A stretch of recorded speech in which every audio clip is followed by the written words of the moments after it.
Imagine you're standing on a stretch of the Appian Way outside of Rome at 3 o'clock in the morning. The air is damp, it tastes like wet stone and ancient dust, and the silence is so heavy it feels like a physical weight on your chest.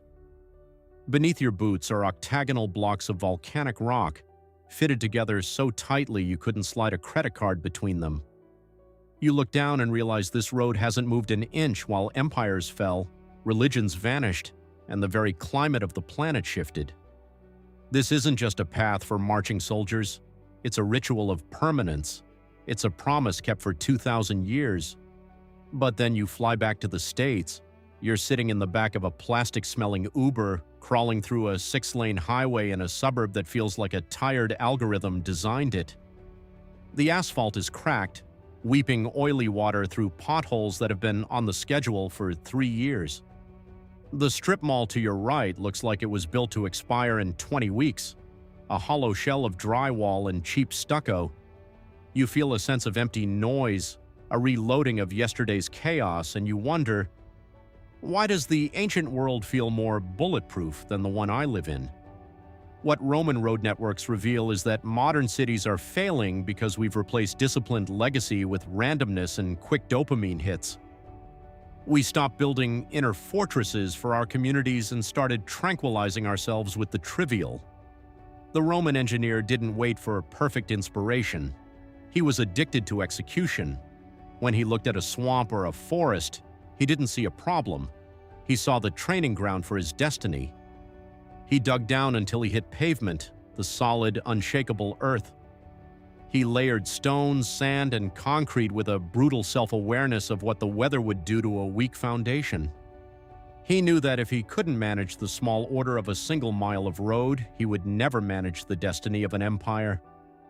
Therefore, Roman roads became power objects. They were built to survive the gravity of weakness that pulls most human things down into decay. Every milestone was a marker of heroism, a way to ensure these engineers weren't just mortal animals but architects of a symbolic immortality. But look at how we design today. Most modern urban planning reloads yesterday's chaos. We don't build for the next 1,000 years, we build for the next fiscal quarter. We have microwave goals for our cities but only stovetop commitment to their survival. We treat the city like a highlight reel.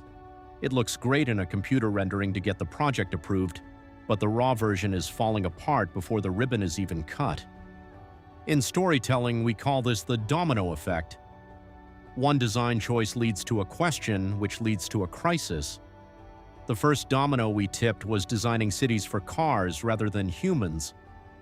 The resulting question was, how do we handle the death anxiety of a pedestrian in a space where they don't belong? Our solution wasn't to fix the design, it was to build more barriers and more isolation. The final crash is a city that feels like mental decay, where the version of us that keeps choosing easy winners has won. Modern cities often lack a tight and demanding circle of design principles. We agree to yes for every developer who wants to drain the city's energy, and we say no to the sacred word of long-term alignment. Why does this matter? Because according to terror management theory, a city isn't to terror management theory, a city is an immortality project. We are the only living things truly aware that we're going to die.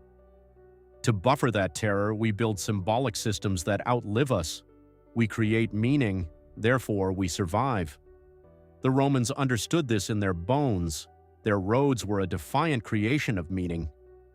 By building a network that spanned the world, they forged an unshakable identity.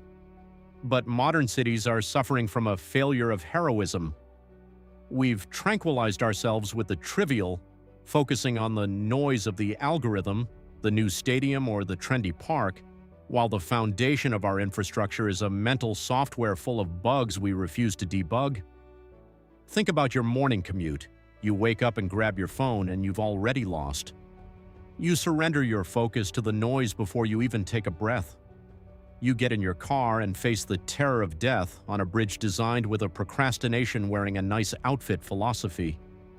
Therefore, the traffic is backed up for miles, but the city didn't want to make pain its gym partner by fixing it a decade ago.